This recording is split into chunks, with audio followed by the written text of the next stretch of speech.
रमझट बोलावे हेते ने प्रीते मना गरबार गावे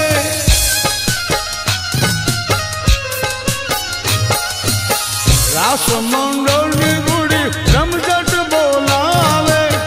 हेते ने प्रीते मना गरबार गावे गाजे से लवखाने नाम त्या छे आई कोडल ना बेसणा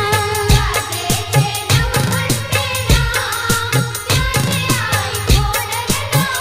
ये हलो रमवाने हाथ कोडल धाम त्या छे आई कोडल ना बेसणा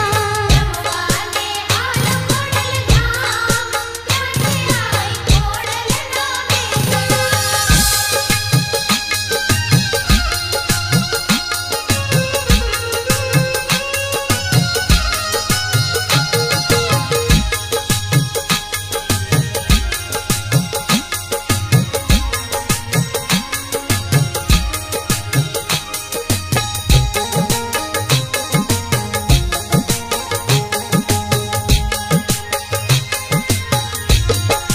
झुम झुम तारथड़े आए खोड़ियार जावे स्नेह सामया करे वाजा वगड़ावे झुम झुम तारथड़े आए खोड़ियार जावे स्नेह सामया करे वाजा वगड़ावे गगनग जावे मनाना त्या छे आई कोडल ना बेसणा गगनग जावे मनाना त्या छे आई कोडल ना बेसणा रमवाने हाथ कोडल धाम त्या छे आई कोडल ना बेसणा रमवाने हाथ कोडल धाम त्या छे आई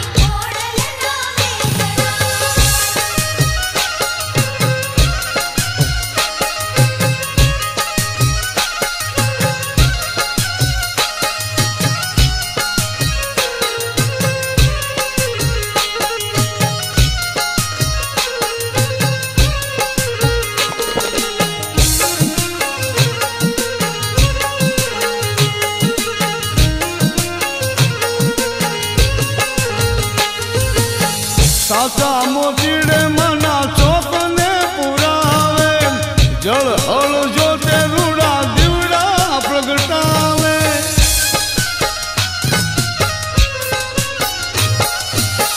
साचा मोतीड़े मना चौकने पुरावे जल हल जोते रूड़ा दीवड़ा प्रगटावे पले पले करे छे प्रणाम त्या छे आई कोडल ना बेसणा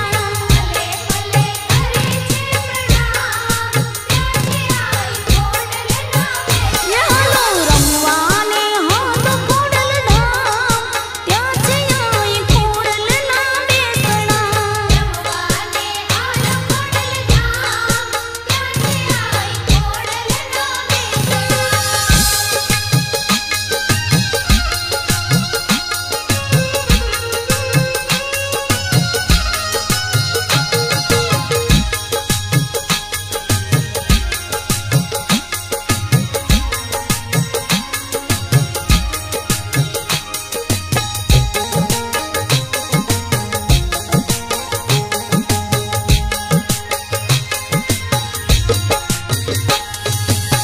चारण अमीर हेते गुणलाल गावे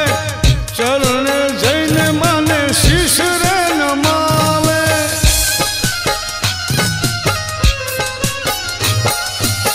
चारण अमीर हेते गुणलाल गावे चरण जैन माने शीश रे नमावे हयाने पूरे माड़िया त्या छे आई कोडल ना बेसणा हयाने पूरे माड़िया त्या छे आई कोडल ना बेसणा रमवाने हाथ कोडल धाम त्या छे आई कोडल ना बेसणा रमवाने हाथ कोडल धाम त्या छे आई कोडल ना बेसणा जिंदगी धरा मारूड़ा दाम त्या से